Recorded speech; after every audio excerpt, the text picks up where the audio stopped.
nobody feels threatened when Jason gives them instruction, challenges them because they know that he cares. That's why it's so engaging to, get advice from Jason, because you know that he's going to say it how it is with nothing to gain except for you becoming who you are. So that's essentially what you're saying, Jason. And if it's your unique ability, that's something you could do all day, every day.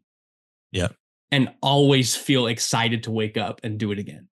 1,000%. And that's where I haven't been for the last couple of years. And that's, of course, where I think the Lord's taking me to, and on that journey to transition to every day you wake up and it's a the work itself fulfills. So you want to know a little bit something about living wealth, not just accumulating it, but actually living wealth? Well, we're pleased to be joined today by Nate Scott from Living Wealth. And we're going to have an incredible discussion around his journey with the infinite banking concept, the insights that he's developed along the way. This is what we love to do. We love to connect with colleagues in our industry who have been on this journey for years and who can agree that there's no such thing as having arrived in knowledge as it relates to the infinite banking concept. Our mentor, the developer, the pioneer of the process, the late Nelson Nash, always said, the more you see infinite banking concepts, plural, the more you'll see you didn't see. And so, Nate, let's talk about how accurate Nelson was in making that statement. Welcome to the show. Oh, thank you so much, Jason and Richard, for having me. So it's a pleasure to be here. So share with us, how accurate was Nelson in making that statement? It's amazing that you can be Jason, you've been in this business longer than I have, but I've been doing it since 2012. And how can we be doing the same thing? You for 17 years, I want to say, me for 12 years, and still feel like we're just scratching the surface of what we're doing. And I know that might sound biased from a group of three guys who have drank vats of Kool-Aid in the industry who make a living from it, but there's no Well, it's question. iced tea. It's unsweetened iced tea. That's right. That unsweetened iced tea. Yeah. But all that to say, Jason, yeah, Nelson understood. He named infinite banking infinite for a reason. Yeah.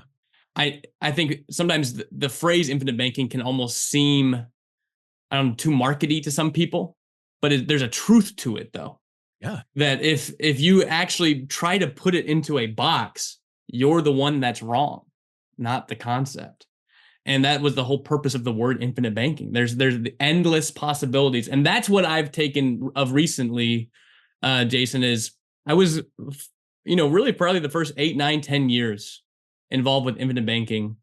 I was really building capital, waiting for, using the policies, but building capital, waiting for something to occur.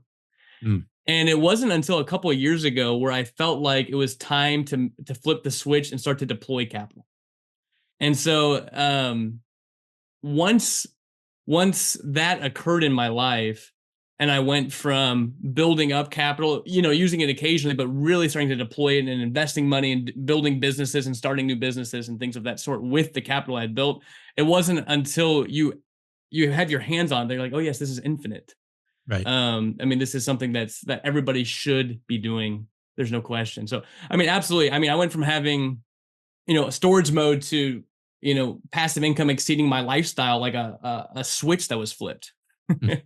And, you talk to people about the unseen versus the seen of infinite banking. And of course, we can all see a policy and we can derive value from this policy. But what we can't see when we start infinite banking is all the things that are going to transpire just because we started doing infinite banking. That is, of course, the infinite in the banking concept. And that's, of course, where the true value, I believe, of IBC really starts to shine, is where you end up after having practiced it for 10, 12 years. And so it takes people like Jason, it takes people like Richard, it takes people like myself who have done it for that long to be able to say, hey, I had no idea where I was going to end up when I started. I just knew it was a great idea to start. And I'm not finished yet, right? I'm 30, almost 32. There's 50 years of IBC to achieve infinite possibility. So I hope that answered your question, Jason. But Nelson, he did it longer than anybody. So almost 40 years of practicing the infinite banking concept. Nobody else is anywhere close. Yep. And he was the one to see how transformative the process can be when you truly dive into it. When you buy into the concept, well, it can be transformational. You talked about the deployment of capital, and I'll share with you. I was having a conversation. I was discussing this with Richard. I was having a conversation regarding potential, strategic investment in another company. Mm. And in having that preliminary conversation, one of the things that came up was, hey, the current leadership team of this business, they're very conservative with capital. They're burning somewhere in the range of a few $100,000, every month, and they've got 11 million sitting in a bank. Okay.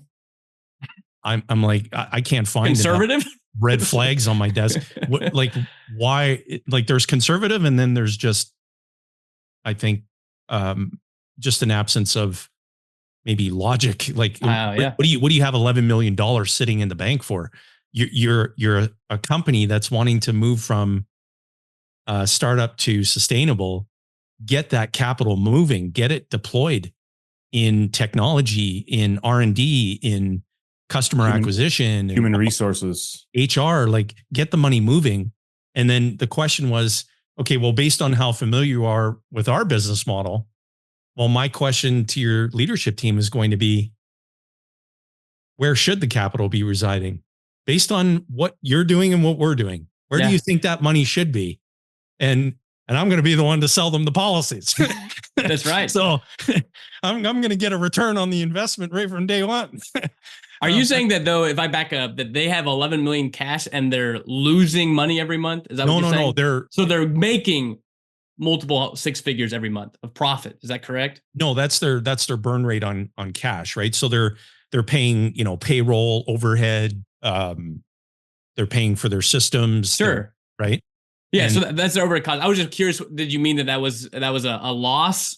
No. Or that's being paid by revenue, right? Okay. Yeah, the business is that is conservative. Oh my God. That is I said I sort of explained, and for the benefit of all of our viewers and listeners, there's a reason that life insurance companies keep very little cash on their balance sheet, because they understand that money that isn't in motion isn't worth anything.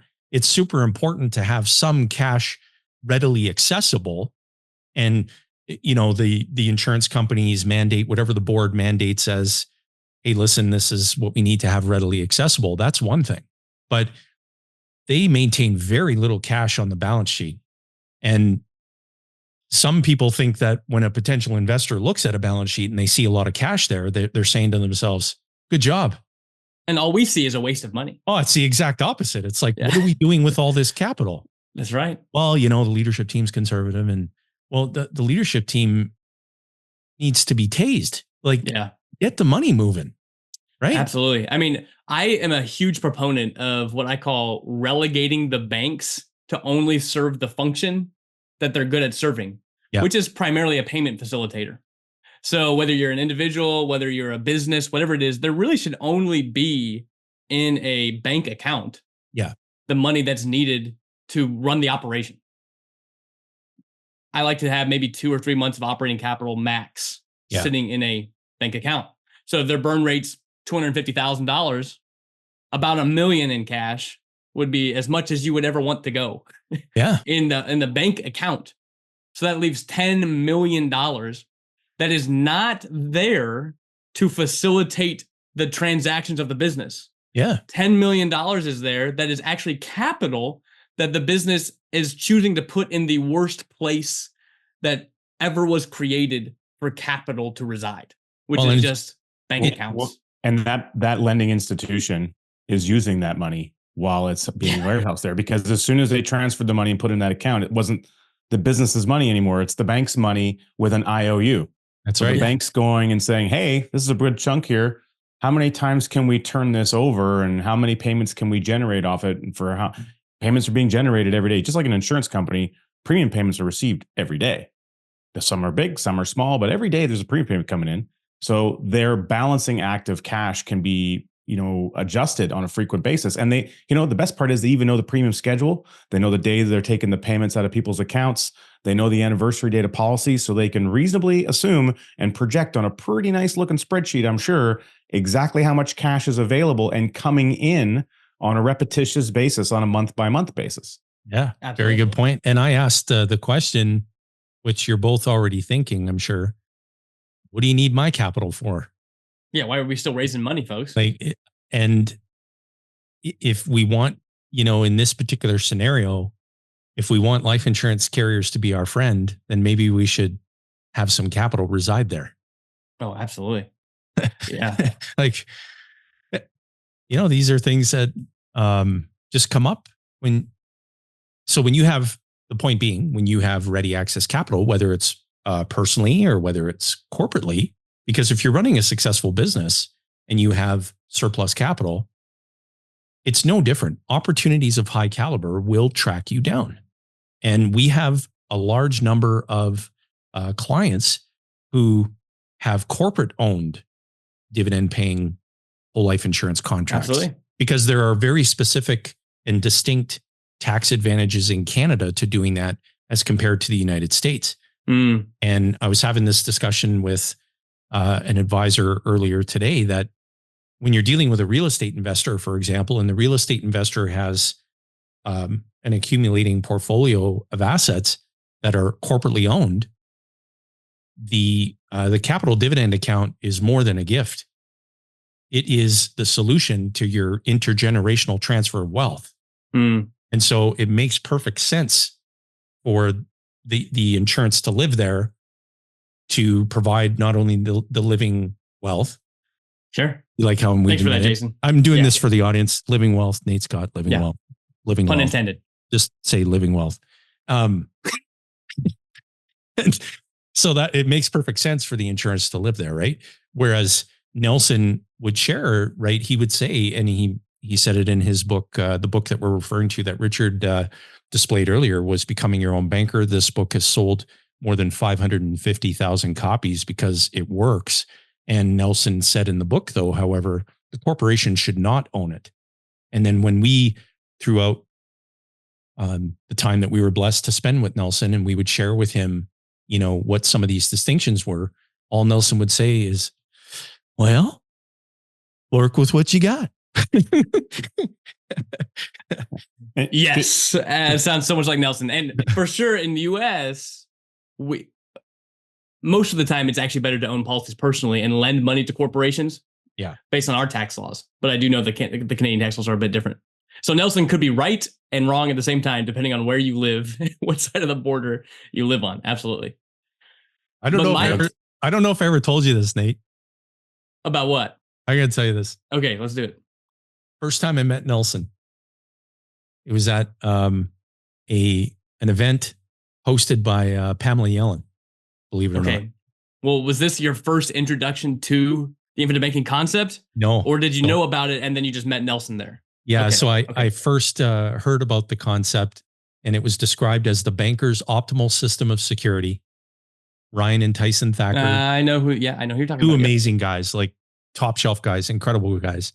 And met them at an event in Las Vegas in July of 2008.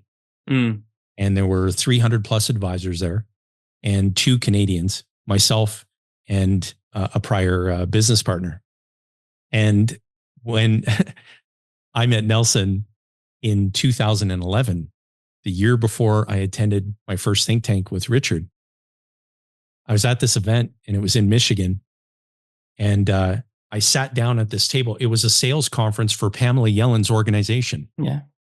I sat down at the table, and directly across the row, I was at the end cap of the table, and directly across the row was Nelson. And I said, Nelson Nelson Nash, yes. And it's so nice to meet you. And I'm so excited because I've been reading your book, and I have so much to learn. And, you're just kind of like a kid in a candy store. You're just so excited. Meeting a celebrity. And then he says, where are you from? And I said, Canada. And he goes, I'm surprised you all can speak American. And that was What a the, beautiful way to meet Nelson Nash. oh my God. You And couldn't have asked for a better experience. God, hey, Rich, He was the character. when we first saw him at Think Tank as well, wasn't that an incredible experience? Yeah, we got to attend his 2-day seminar and Yeah. before the event, and it was amazing. It was fantastic. And you think that you know something and you don't, and you learn that you don't, and you learn that even though you think that you know what you know, you're wrong. So it was really, not only was it like humbling, it was exciting, it was invigorating, it was all these kind of adjectives you could use to describe the experience. And of course, that first think tank itself was also great, just to know there was this community of people that was out there that were learning and connected to the same ideal and message of personal autonomy and personal freedom around your financial life that would allow you to literally unplug and disconnect from the banking system as we've been traditionally taught to work within it, and a little bit from the government system, and that we could secede peacefully from both of those things while being personally profitable at the same time and not even have to ask permission. So it's just this peaceful method of creating autonomy and a little bit of harmony in your financial and your family life if you do it the right way. This September 12th is Don't Spread the Wealth Day.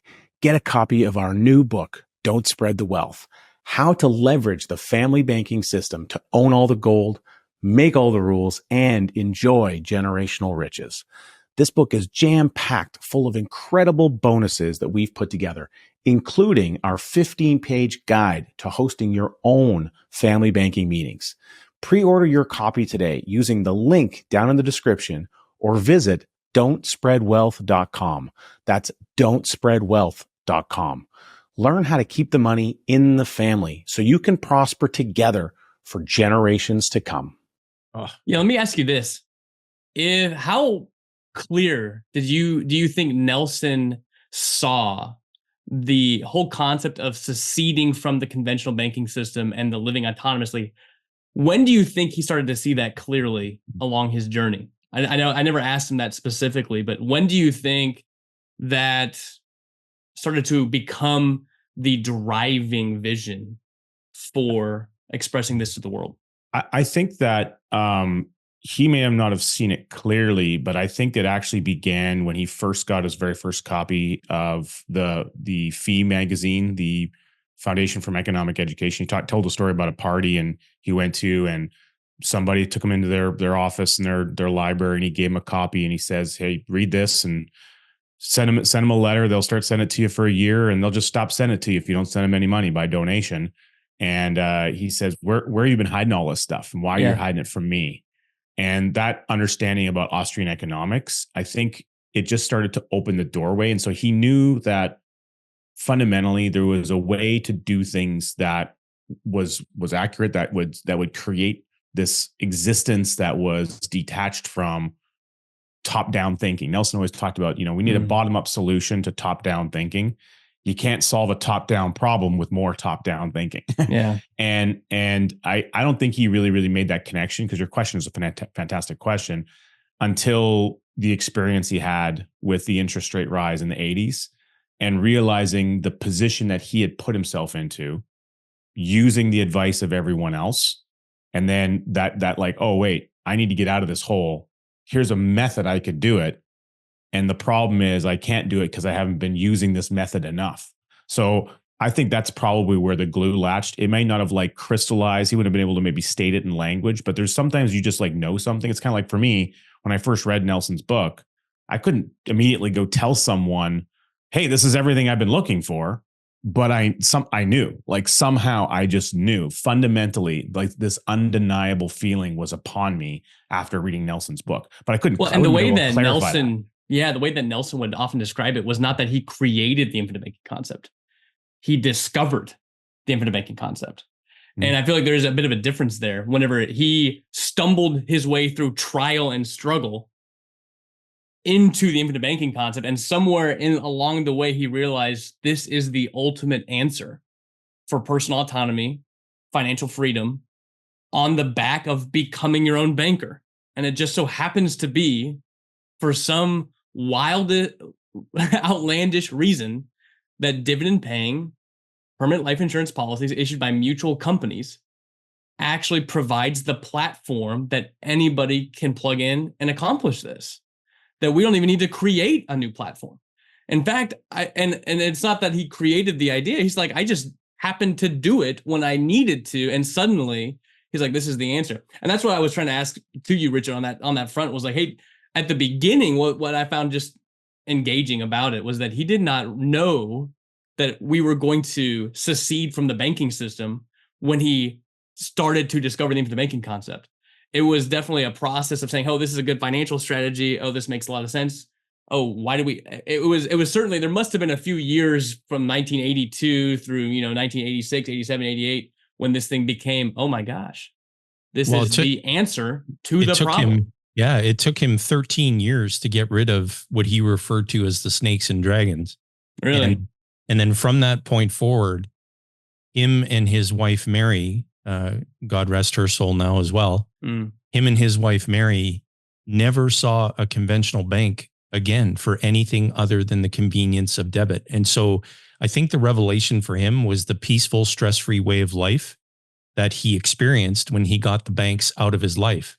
And from his vantage point, he wanted the entire world to be aware of it, because he was saying to himself, what a peaceful, stress-free way of life this is. And so I need to share this and make sure that other people are aware that you can take control of this function and no longer abdicate the responsibility of it to someone else. And most importantly, no longer abdicate the opportunity that controlling it represents. And he was very, very good at helping you to think about your thinking, not his. Yeah. He didn't say, give it away. His golden rule isn't rethink my thinking. Yeah. His golden rule is rethink your thinking. He wanted you to do that. And so for everyone, the answer to that question is going to be a little bit different, isn't it?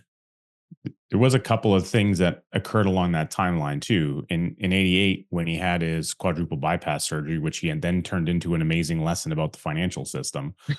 and that experience of surviving an unexpected occurrence. And that was a wake up call for him about, I'm playing small. I needed to, I'm here to do something as a reason. I have to get up and go to work, because this it thing became that I've less been given, about just him personally meeting with clients to describe infinite banking to creating a movement. Yeah. Yeah. He knew that he alone could not do the thing that needed to be done. There was a realization that happened there. And then that realization crystallized more, because he wasn't sure how he was going to go about doing it. The seminars, doing that was a starting block. That was, okay, this is what he could conceive at that time. Yeah. And then Tim Urich hired him to come out and do a seminar for him that went really, really well. And then that day he drove home with Mary and says, this is how we're going to do it. Well, let me ask you this too, Richard and Jason. If you were Nelson and you were thinking, you had this concept and you're like, how am I going to, and you're in the insurance business already. Yeah. And you're thinking, I'm going to take this to the masses. How would you do it? Well, but like before, I think we have the curse of knowledge in that we already have like some preconceived ideas of that, because we've been doing this for a while. I don't think that I would have had any context on how to do that, at an early stage. I don't think I would have had any idea. I think I would have probably approached it in a similar way that Nelson did, and actually in a similar way that we did. When we started, what did we do? He says, oh, we got to teach people. Well, the best way to do that, let's have some like evening seminars, and then we'd invite 6 or 7 or 10 people out. And then we'd teach them for an hour and a half, 90 minutes, 2 hours, answer a few questions. Everyone would feel real great. And then they'd walk away and immediately forget everything that you told them, even though it was really impactful. It was so confusing. So maybe it was the messenger, could have been the messenger, but it just wasn't enough time. It wasn't enough time to get all their questions answered, because it was like, okay, we had to retrain their thought process, and 2 hours was an insufficient time to do that on a Wednesday evening. Yeah. So Nelson talked about how he first started doing the seminars. And he did some evening things, and then he would do 4 weeks, or I think it was 5 weeks. And it was 2 hours an evening on Monday nights, because he said, I wanted to compete with Monday Night Football. If they want to go watch Monday Night Football rather than come see me, they might as well go do that. Good on them. And he's like, I only want the people who want to learn and they're willing to prioritize, basically was his mindset. And he said the first week people would show up. The next week, a lot of them wouldn't come back, but the ones that came back brought friends. Yeah. And so he did that for quite a long time. And then he eventually realized like, this is inefficient. And he converted it to a Friday evening and a Saturday event. And we literally followed the exact same process before we met Nelson. So true. And we could have saved ourselves 2 years of energy by simply going to the very first paragraph on the very first page that says becoming your own banker is a text for a 10-hour course of instruction about the power of dividend paying whole life insurance. In an hour and a half on a Wednesday. It's the first sentence in the book, and we just like completely missed it for 2 years. We're slow, but we're worth waiting for. That's right. And I constantly tell my clients they will dive in deep down the rabbit hole to learn about infinite banking. They will fall in love with it, and they think that they must be special because they can go take this rabbit hole of love and bring it to their brother-in-law and give them a 30-minute spiel of cliff notes about IBC and then wonder why their brother-in-law doesn't actually think it's anything good. And that's what I'm trying to say is like, you can't do it in 30 minutes. You have to. It's a 10-hour course from Nelson, as he would say. You got to spend 10 hours in it. There's just no way around it. In 30 minutes, you can get inspired to learn more. You can get a taste of what's possible and be called to learn more, but you're not going to know. And how often do you get the question of like, just tell me how it works? Hey, Nate, can you just pitch like, I don't want a 10-year webinar. Can you just tell me how it works? Yeah, just pitch to me real quick. Give me the elevator pitch. Yeah. Give me the elevator pitch. How's it work? How does it go? I literally don't. I just say no, thank you. Here's a book. The elevator pitch is a 4-hour read. And if you can't handle the 4-hour read, that's okay. I'll take the next elevator. That's right. Yeah, it's always a function of, and again, credit to Nelson, always emphasizing that unless you understand the problem, the solution just won't matter to you. And that has come up so often throughout the years. And one of the things that Rich and I used to do, understandably so, we were really excited about the table of values in a policy illustration. And we would get super, super excited about that. And we would teach people how to interpret it and what those values actually meant. And I will never forget this ever for the rest of my lifetime.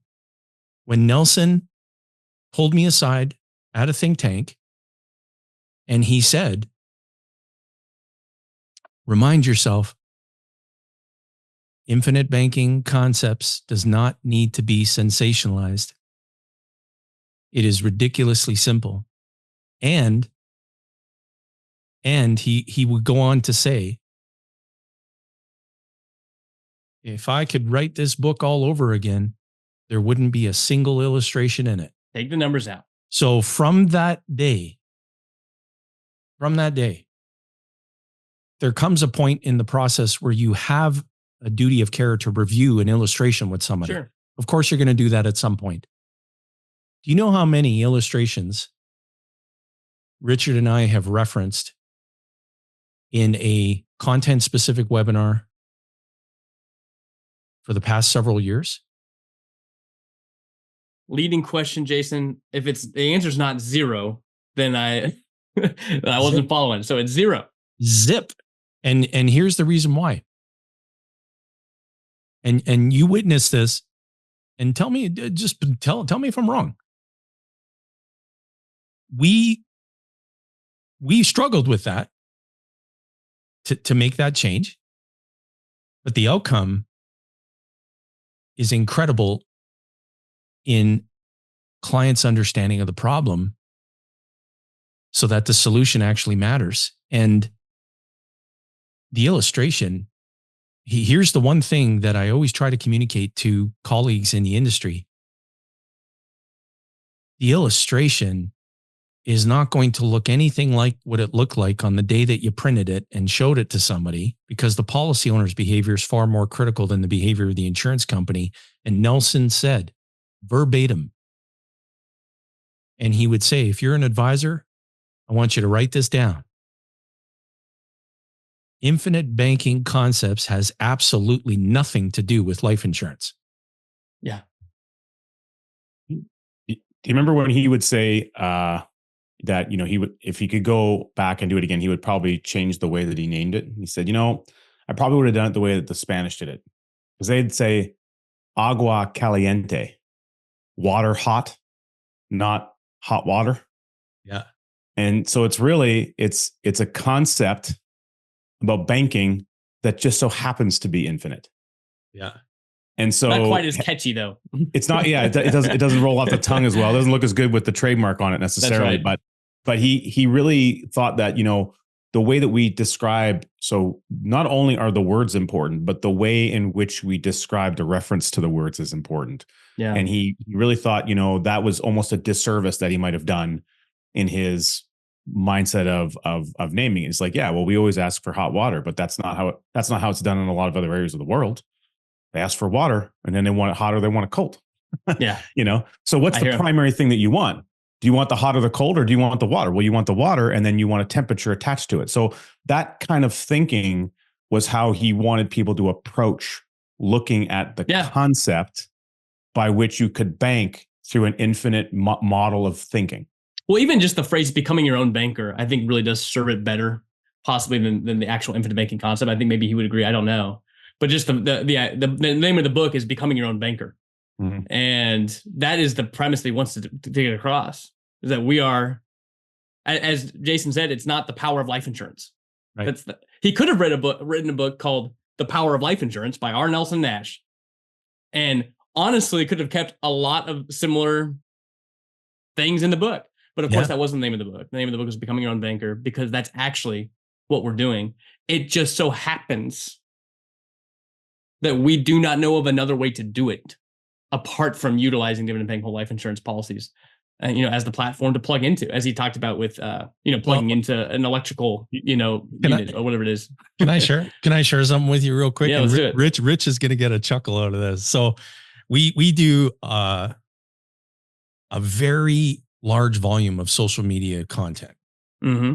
And in one of the posts recently, it was a reel and just describing the problem and then essentially a call to action to discover the solution to that problem.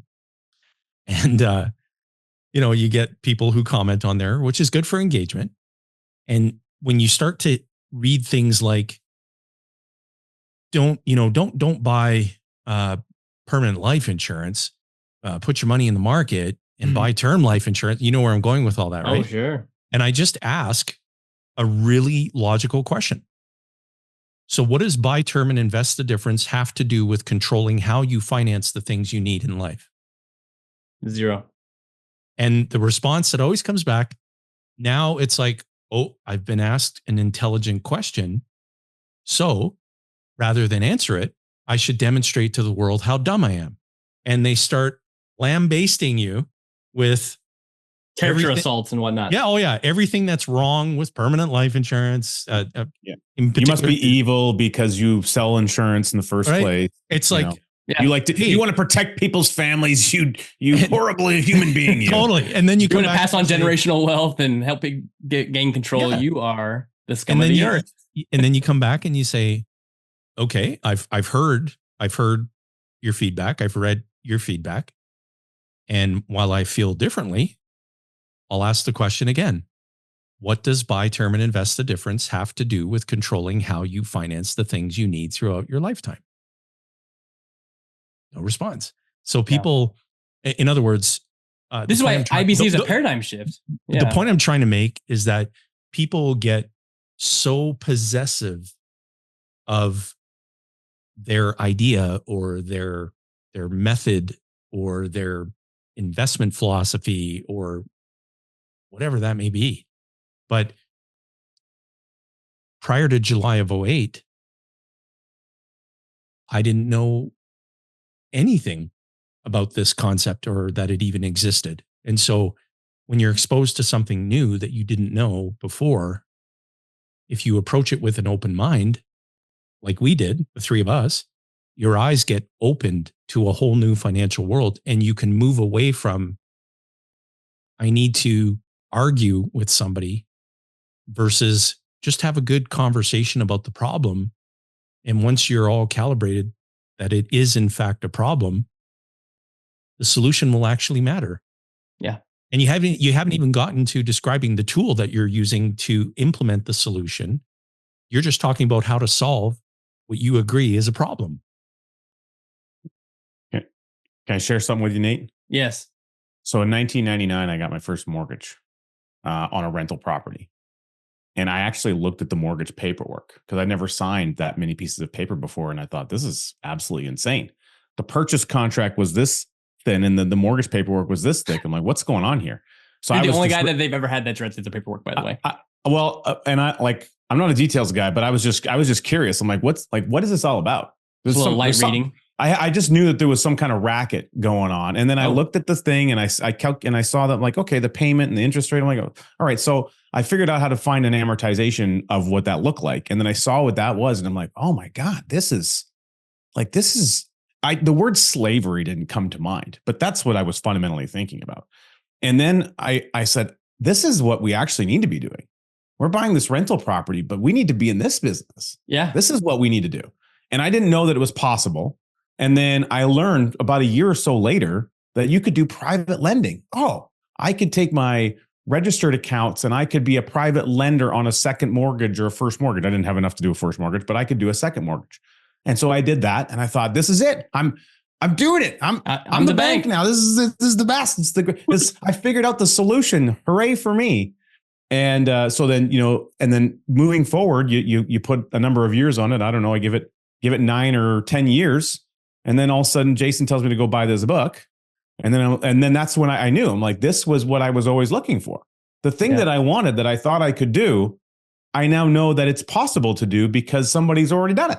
Yes. And then, we talk a lot about the words your own, and, that's the most important piece here. Mm-hmm. But I don't want to discount the importance of the word becoming. Mm-hmm. We have been doing this, all of us on this call, for quite some time. I haven't arrived at any destination. No. I'm not anywhere. I'm still becoming. Yes. I'm becoming my own banker. I intend to keep becoming my own banker for the rest of time. And for our clients, they think that they're getting started. Then they're like, oh, I got my first policy. Oh, You're right. My first loan. I'm making some loan repayments. This is it. High five, bump chest. Everything's great. I'm like, no, this is all good. I mean, yes, celebrate. They buy their first policy and they say, I have become my own banker. No, you're becoming. That's what they say. Yeah, I mean, exactly. You just started. You just started becoming. You're nowhere close to where you will be. Here's the other thing I think is really important for people to understand.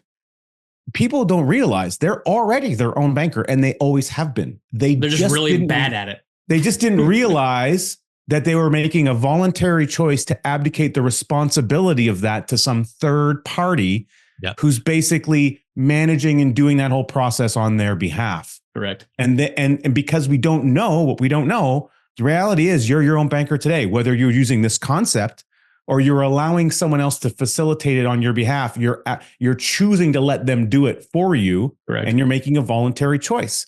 Every dollar that comes into your hands, you have to allocate somehow, voluntarily or involuntarily. The involuntary part is when the tax man comes knocking. But for the most of it, it's voluntary.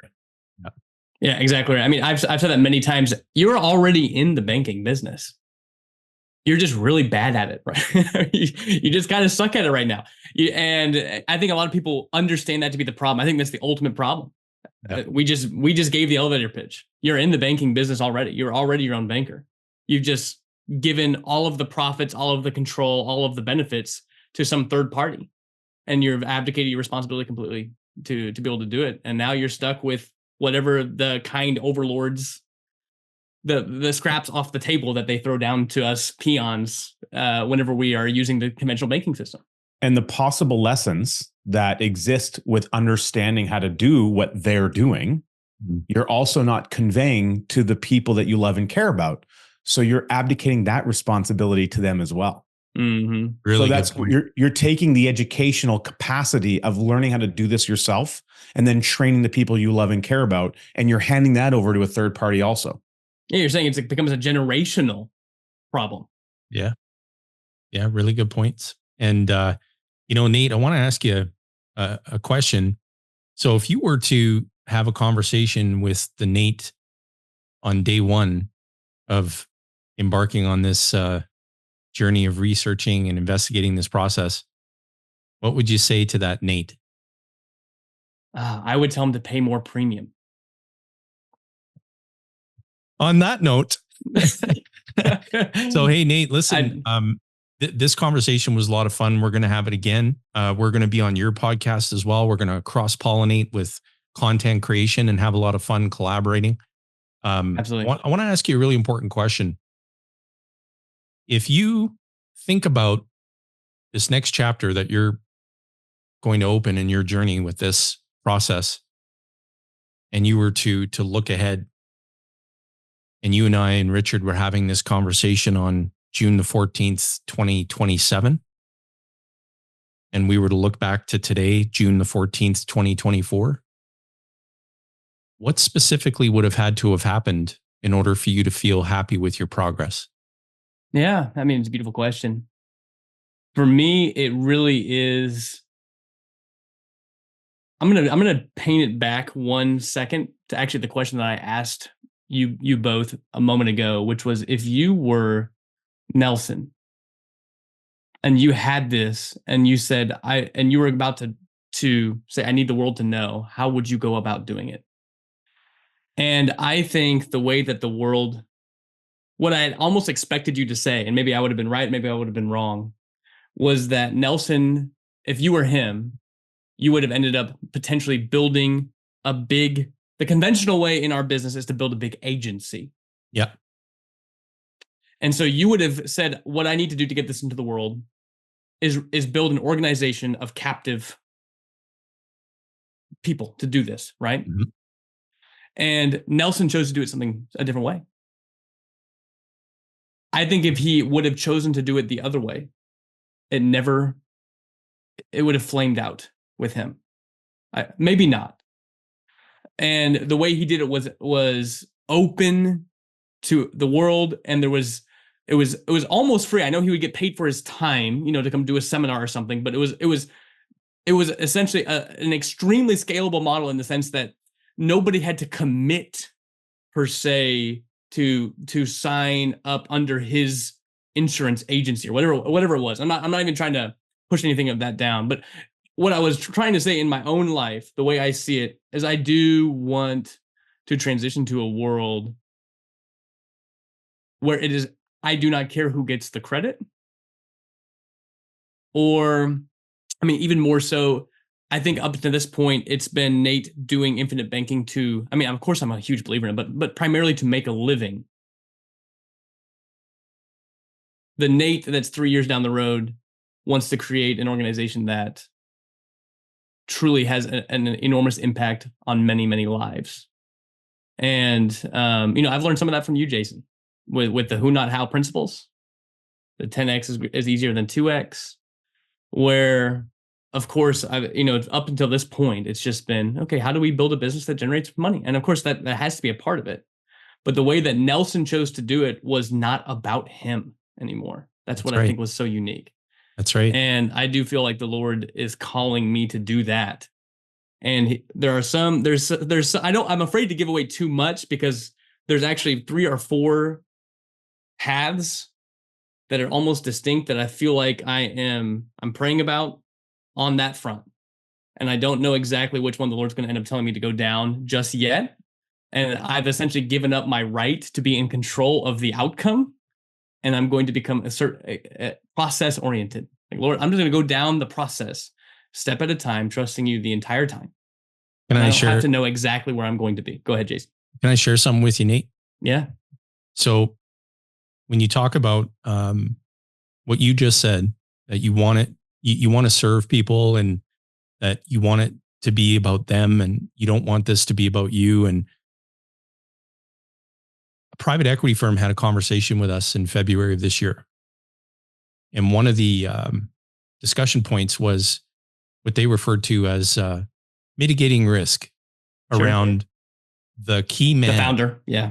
The key man. And I said, well, let me tell you a little something about the key man. I'm the least important person in my business. Yeah. But that's the truth. That's not just a statement. That's the truth. And This is about the key team, not a key man. If you're interested in this business because of me, then I've failed you in my explanation of how we operate. Yeah. But that wasn't always the case. I spent the first decade of my career pursuing individual glory. Sure. Absolutely. I got a whole crate, because they're all gone now. Nothing's displayed. Of awards. All kinds of crap. That's right. Hi, my I name throw is those away Jason as soon as Lowe, I get it, by the way. 5th time winner Oh. of the International Producer of the Year. Like, yeah. We're not creating producers at Ascendant Financial. We're building industry leaders. Yeah, absolutely. There's a difference. And I learned that lesson. I'm a different person now. I've changed, and I'm going to continue to change. But the private equity firm, they were like, oh, you raised a really good point, because I said, when we first started Ascendant, Jason generated revenue was 100%.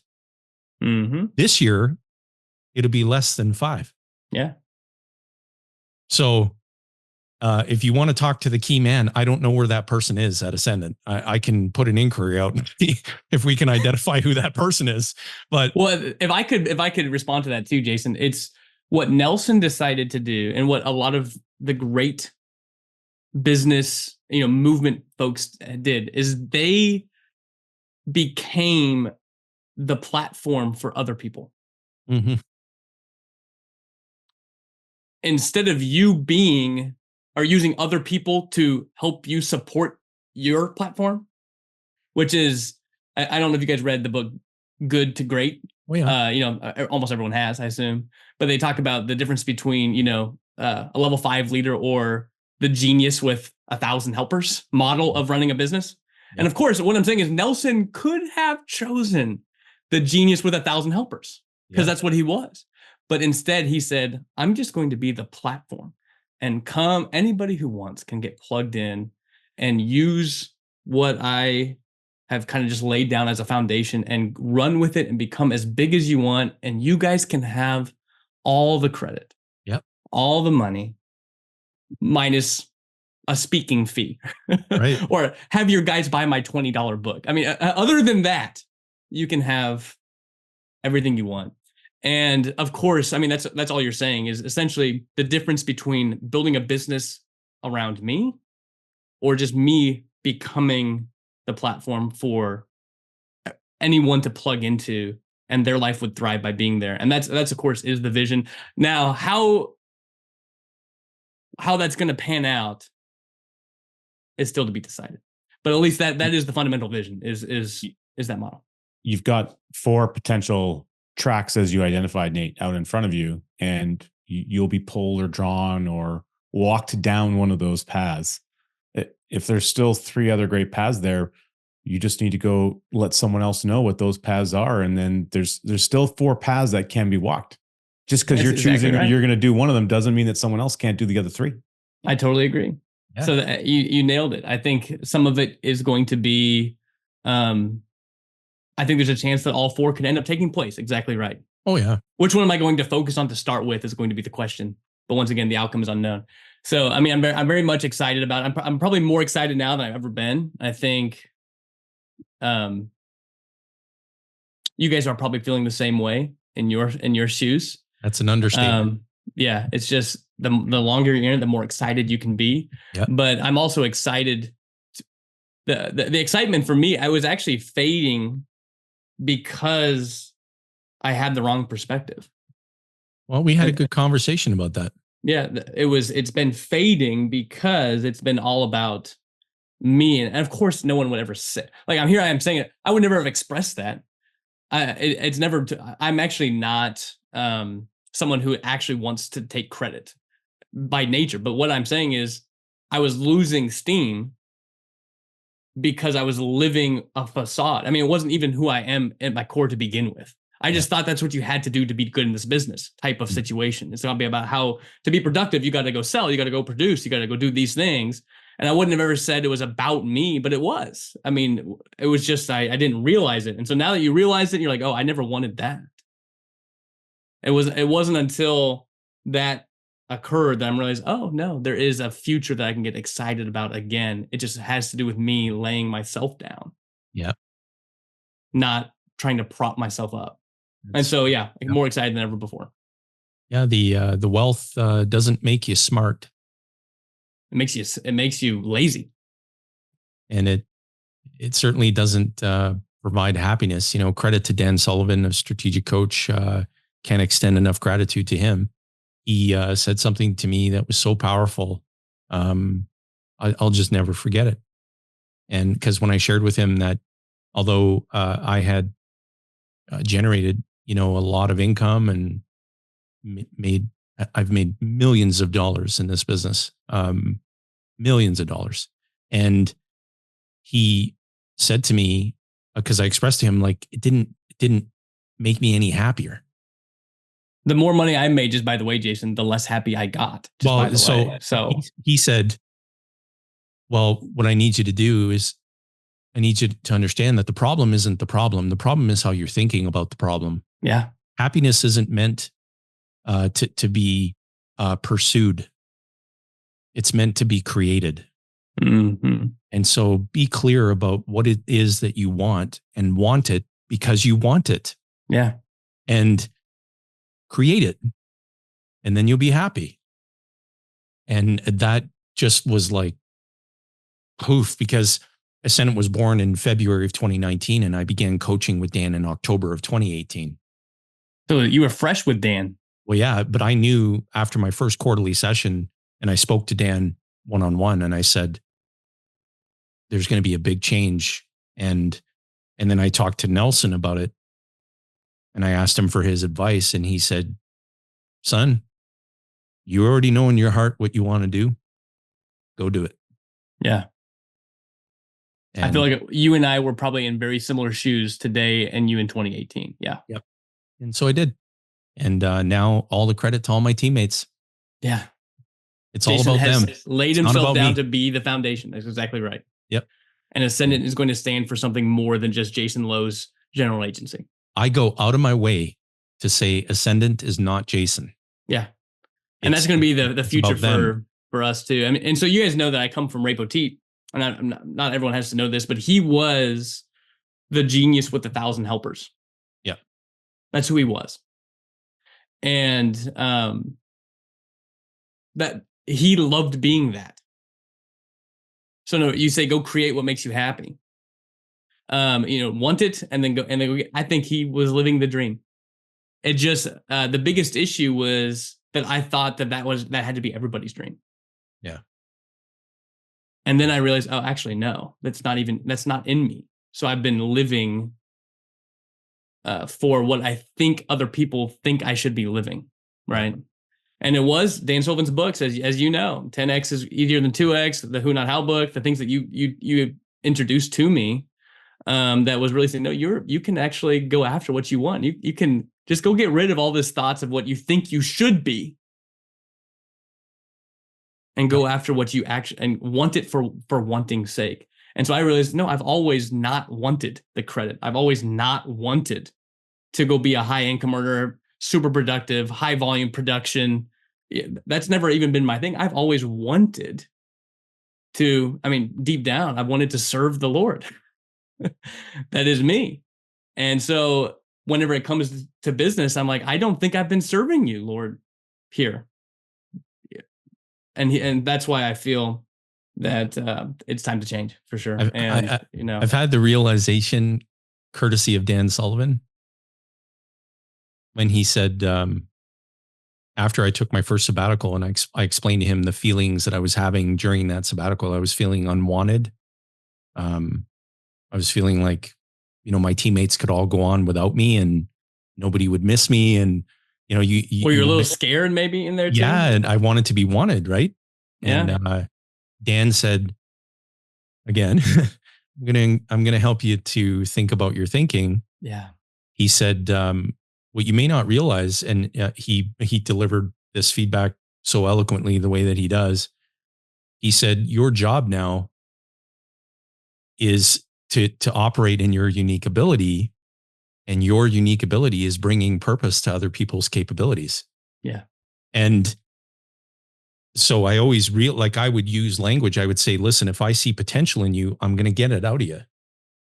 And Dan helped me realize, he's like, that's your That's who gift. you are.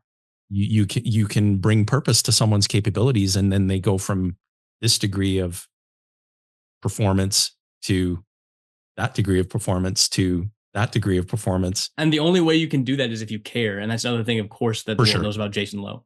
Yep. Is that Jason cares. And Yep. so you can, nobody feels threatened when Jason gives them instruction, challenges them, because they know that he cares. And that's of course, that's why it's so engaging to get advice from Jason, because you know that he's going to say it how it is with nothing to gain except for you becoming who you are. So that's essentially what you're saying, Jason. And if it's your unique ability, that's something you could do all day, every day. Yeah. And always feel excited to wake up and do it again. 1,000%. And that's where I haven't been for the last couple of years. And that's, of course, where I think the Lord's taking me to, and on that journey to transition to every day you wake up and it's a fulfill. The work itself fulfills. Yeah. Yep. Well, we'll be right there alongside Thanks, Jason. you. Yes. Hey, man. Just following orders, brother. That's right. That's right. That's it. I'm not in management. I'm in labor. That's what I always say to the people. As far as like me and the Lord's the manager, I just do what I'm told. Life is better that way.